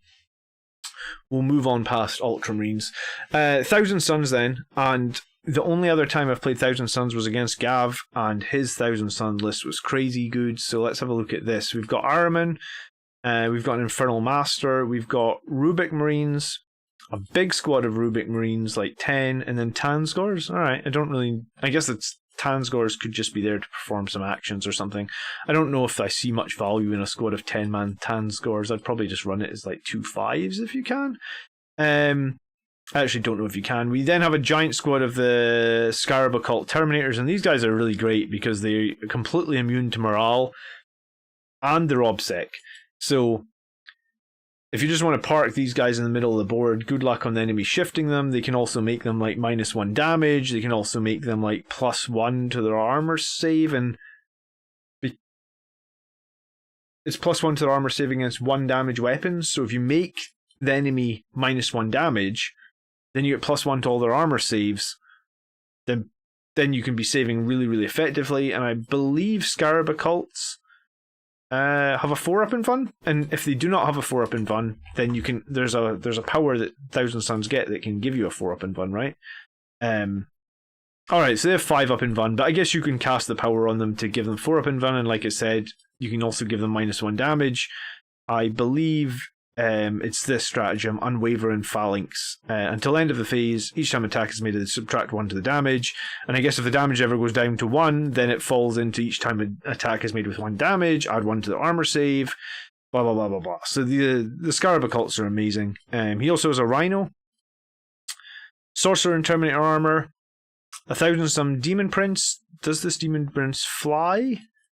No, oh yeah, he's got wings. So I think it's a flying Demon Prince. More Rubric Marines, more Scarab Occult Terminators. So I'd say normally the thing that this list lacks maybe is mobility, but it probably doesn't because he's got the Rhino to get the Rubrics around, and you do get Psychic Power that lets you move twice. I think it's one of these ones. Temporal Manipulation, it sounds like that. I'm not 100% familiar with their psychic powers, but Temporal Manipulation sounds like... no, Temporal Manipulation is the healing one, but there's definitely a power where you can move twice. I forget what it's called.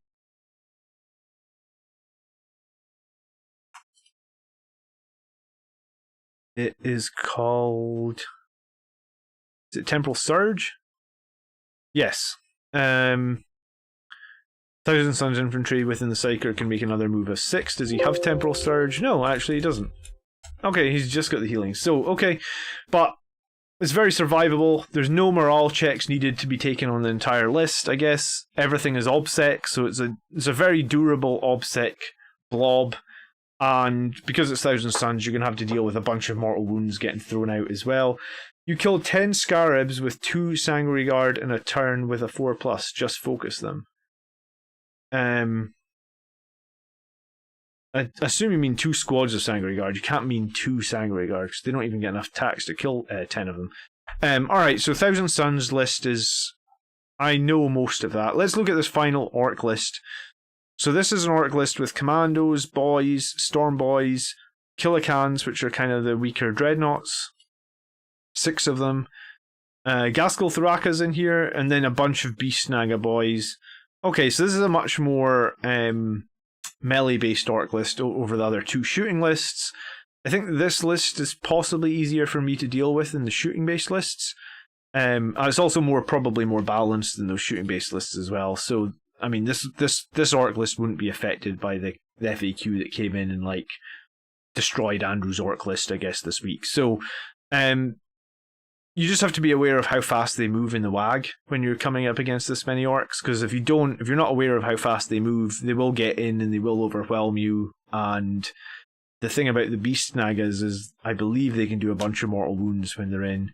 And Gazgul's no joke as well. You know, Gazgul's horrific in combat. He will kill just about anything he's in combat with. You can only do 4 wounds per phase to him, so you can never kill him in a single turn as well. So you got to be wary of that. So alright, one of these Dark Angel lists. We got a Tech Marine, we've got Infiltrators, we've got Double Relic Contemptor with the Cyclones, we've got Eradicators, and then we've got a Lieutenant, a Ravenwing Talonmaster. We have a giant Deathwing Terminator squad that looks like 10. We have another Deathwing Terminator squad that looks like 6. We have a Relic Terminator squad that looks like 5. So it's just a giant amount of Deathwing backed up by a couple of Redemptor Dreadnoughts. I mean, it's not bad. I guess the trick will be to outmaneuver these guys, because obviously Terminators are slow. I actually don't know if Dark Angels can take teleport homers, but I feel like if they could, I would take them for the 5 points just to be able to move them around the map. Ravenwing Talon... So this is 2 Talon Masters, and these are the Ravenwing jet bikes, I believe. 175 points each, and I think they have assault cannons on them. I can't remember. Twin assault cannons, twin heavy bolter, and then I guess they're not bad in combat either, and they give rerolls around them and stuff like that. Okay, so Dark Angels list, I've played similar to it.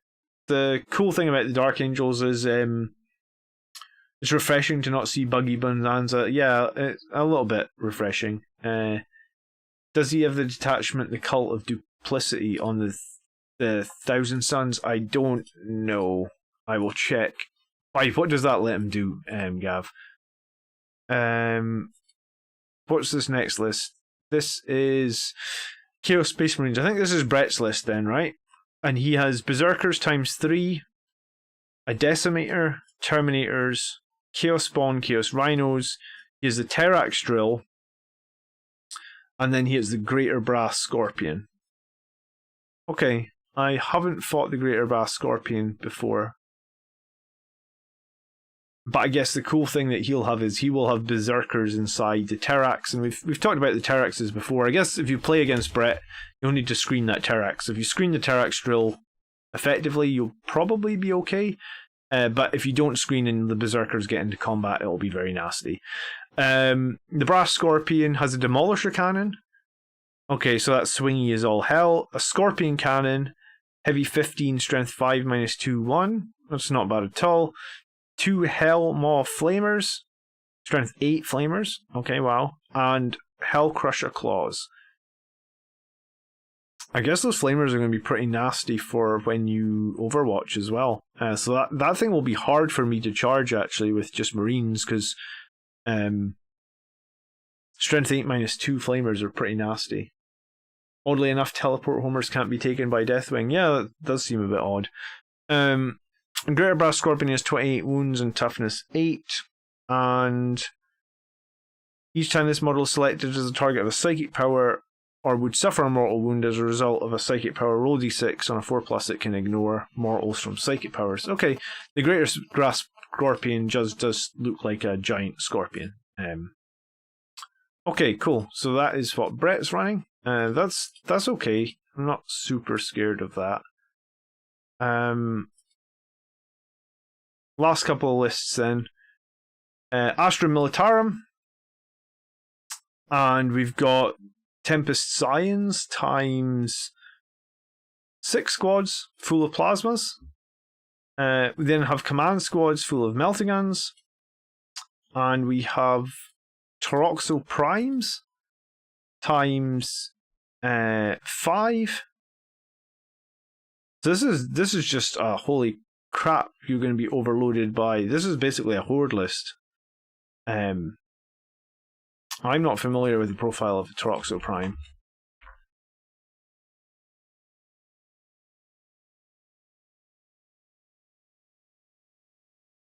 Alright, so it's these little buggies. Alright, cool. And they just have a battle cannon. Okay, so they have a battle cannon, so that's heavy 6. And 2 hot shot volley guns. Strength 4 -2, 1. Alright, so it's a ton of infantry and like 5 of those.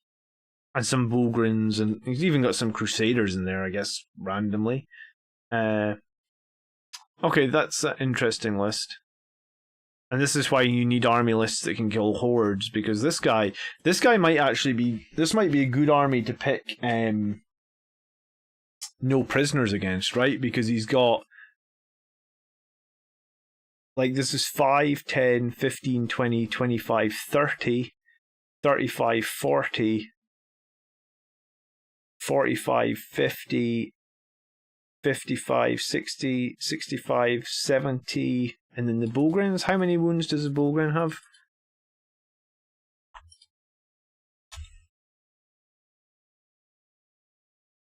3. So he's giving up like 8.5 points. Oh, with the Crusaders, he's giving up 9. He would give up 9 victory points for no prisoners this list. So if there's nothing else that's good against it.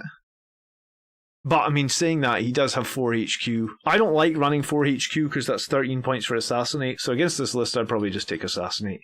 Either that or no prisoners, because he's got so much infantry.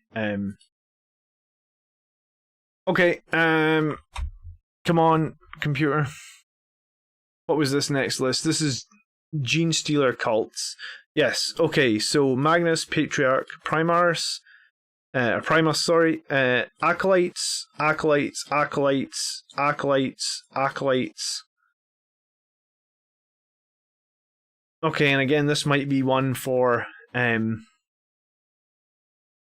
prisoners, so an absolute load of Acolytes.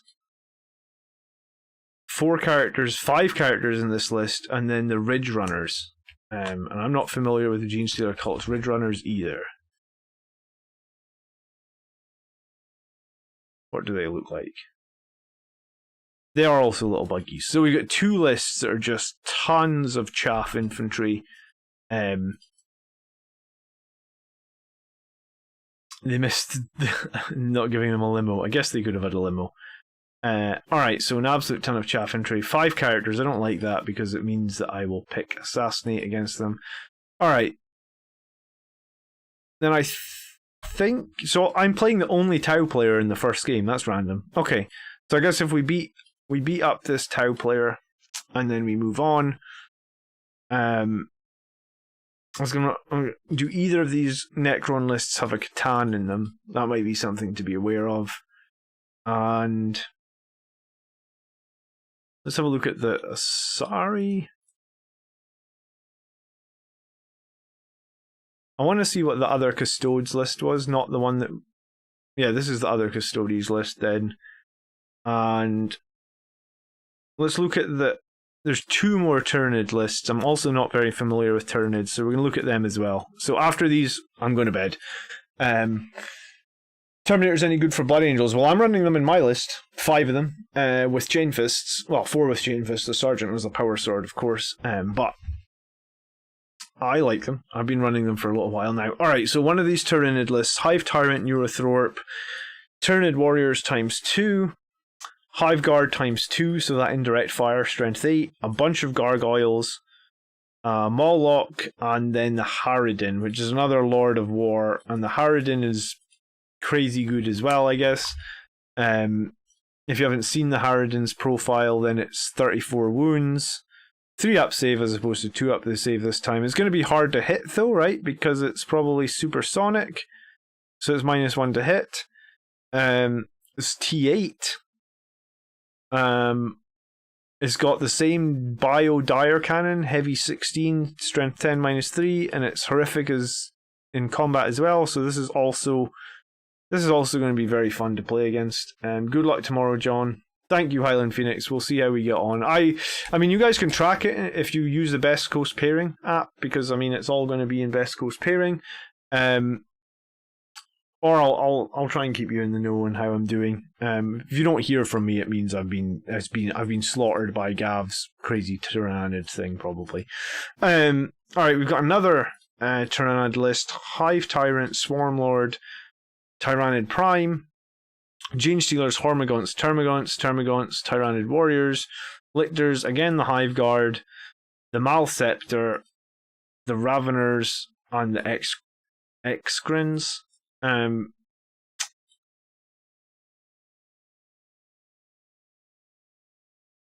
was going to say the Malceptor, I think I'm not familiar with. Sometimes when I see the picture of it, I am then familiar with it.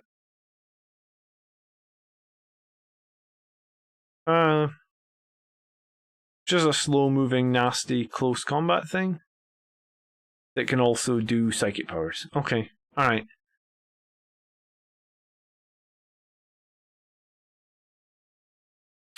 The other Custodes list has Aquilon Custodians. I'm not sure I've fought these, or I have and I don't realise that I have fought them before. They're basically Terminators, but they get to move 6. Yeah, okay, so they are Terminators. Yeah. Okay, so Terminator Squad. We've got the jet bikes again. We've got a couple of Telemons. The Telemons are pretty nasty. You know, the Terminators with Chain Fists are actually pretty darn good against the Telemons. Because I was going to say, Sangre Guard aren't very good against the Telemons, but I guess Terminators with Chain Fists are. Custodes lists always have so few units. And the Vetarian Custodians are what? Sorry. These are the ones with jetpacks, or no? Yeah, okay, these are the flying ones with their guns and their jetpacks. Okay, I mean, the thing with the Custodes, I probably be a bit reactive against them. But I think that's okay. I think my play style is actually okay against the Custodes. I guess it's just a case of, like, can I hide enough stuff from Telemons? Because Telemons are nasty, right? They're nasty in close combat, they're nasty at shooting, they're equipped with 2 Accelerator Culverins, which are basically Heavy 4, Strength 7, -3. Does he have them equipped somewhere differently? He's got them... No, they both have that. And the Eternal Penitent is a stratagem you can play on them to give them +1 attack, I believe, in close combat. Yeah, it just gives them reroll charge and +1 attack. So if 4 attacks is not enough, you can give them 5. And they also have a bolt launcher, which is heavy 5, and they're also pretty good in melee. Strength 16 -3, 4 damage. The Telemons. Okay.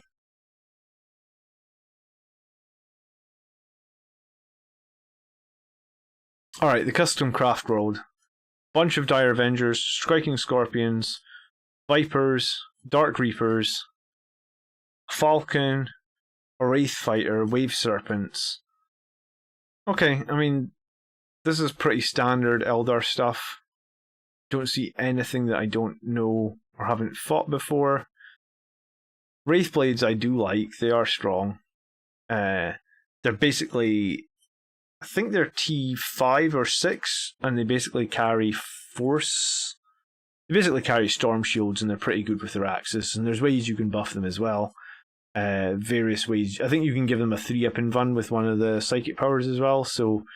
Alright, the Eldar list looks okay. I'm kind of running out of time to look at all these lists. Let me see if these last 2 will load. This is a Necron list. We've got 2 command barges, got a bunch of Immortals, a bunch of Warriors, a bunch of Doomsday Arcs, and a bunch of Ghost Arcs. Alright, no Catan there, but I mean, it's not bad. It's a lot of firepower. The Ghost Arcs, I imagine... I was going to say, I imagine these guys are Eternal Conquerors for the OBSEC, but no, they're a different dynasty. I'm not 100% sure what this dynasty does. If someone is sure what the Caesarcan dynasty does, maybe they can tell me in chat. And the other Necron list is a Lord and Overlord, a Technomancer, Immortals and Warriors again, Crypt Thralls, Hexmark Destroyers, bunch of Lich Guard, actually 20 Lich Guard, Scorpit Destroyers, and then Scarabs and Wraiths. Alright, so neither of them have Catan in them, which is... I actually prefer... Catan can be a real pain to fight, because they can do so many mortal wounds, you can't kill them, you can't engage in them, because you just, they can ignore invulnerable saves, all that sort of nonsense. So, yeah, and the other maps we're playing, I guess, are Retrieval Mission, Surround and Destroy, Sweep and Clear, and Priority Target. It seems strange to play Priority Target at a tournament, but that's fine. Retrieval Mission is minimize losses, so probably will not be taking that. Surround and Destroy is... And then if you command phase and end, if you control both objective markers in your deployment zone and one or more markers in the opponent deployment zone, I'm probably not going to be doing that.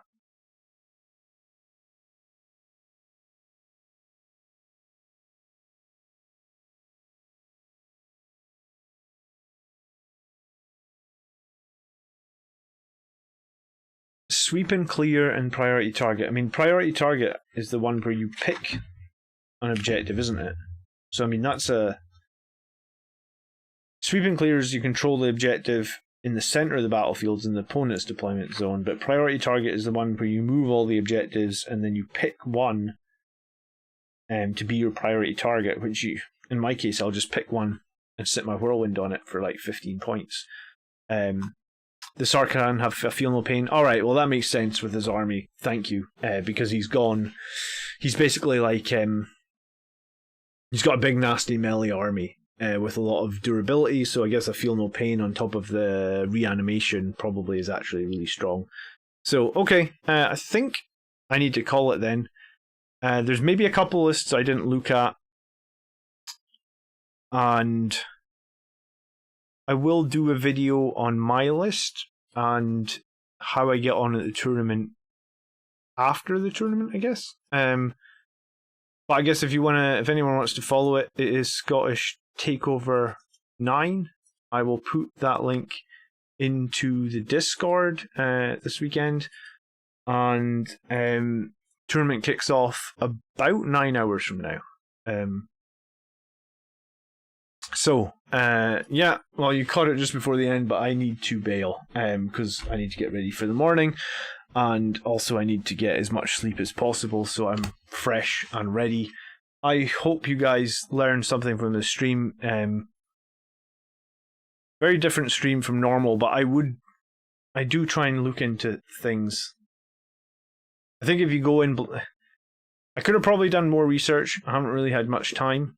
But I think doing some research into some things that you don't know, and also if you know there's a really strong player there, maybe thinking about how you might go ahead and beat them is also a good idea. So, yeah, I will try and do my best. I'll try and take home the win for Blood Angels. We'll see. And I'll keep you guys updated. Is it over 2 days? Yes, it's 3 games on Saturday and 2 games on Sunday. And the results will be in... Do you know what? The Sunday Army List show will go out later in the evening. Because the tournament will still... Like, the final game will be ending when I normally do the Army List show. So I'll put out the Army List show on Sunday evening, and I'll update you guys, and I will make more videos on this as well. Win or lose, I'll make some videos on this tournament. Thank you for all the well wishes. I really hope to do well. I feel like, I've done a lot of prep on my army, played a lot of games with it. I couldn't be going into the tournament better, actually, because I'm on a 9-game win streak. So I think I've only lost once since that last tournament where I went 4-1. So the only thing I've got to worry about is there's some armies that I do not know the best target priority against. And that, if you play the same armies, if I come up against any of the armies that I normally play, then great, I know what to kill first, and I'll know how to win the game. But I guess we'll see. The only other thing to say is some people might not know what Blood Angels do, right? Because they don't play me. So, yeah. Alright, I will share my feedback. Have a great weekend, guys. I'm sure I'll catch some of you guys. You can ping me in Discord or something, ask me how I'm doing. I will post some pictures. And, yeah. Have a lovely weekend. I might stream a little bit tomorrow night, Sometimes I do painting on Saturday night. I might be a bit tired for painting, but I might come on and just talk a little bit about games. Are my models battle ready? Yeah, everything's painted. Yeah, everything is painted. Everything has 3 coats. Everything is based. I'll take a photo of my final army. I used the thumbnail from my last tournament army for this video, but I'll take a photo of my new army, and there will be more videos coming on that as well. So, enjoy your weekend. Hopefully I'll catch up with some of you guys. Thanks so much for being here tonight. I appreciate all the feedback and the advice in the chat. It's most appreciated. By the blood, army made strong. Peace. Oh, and if you want to watch some content that we put out last night, the Grots, 3 Grots and a Vox, episode 2 went out where we made a tier list on assassins. If you guys haven't watched that, you could watch that. That's a pretty cool video. I'll show you how to get to it. So you go to YouTube, type in 3 Grots in a Vox, and well, that's not what I'm looking for. Search instead for 3 Grots in a Vox. This is us. 3 Grots in a Vox. Episode 2 about assassins. So if you want to check that out, you could totally check out. And that's me, Tony, and Mark. Live every couple of weeks. speaking about random Warhammer stuff. Alright, peace, good night.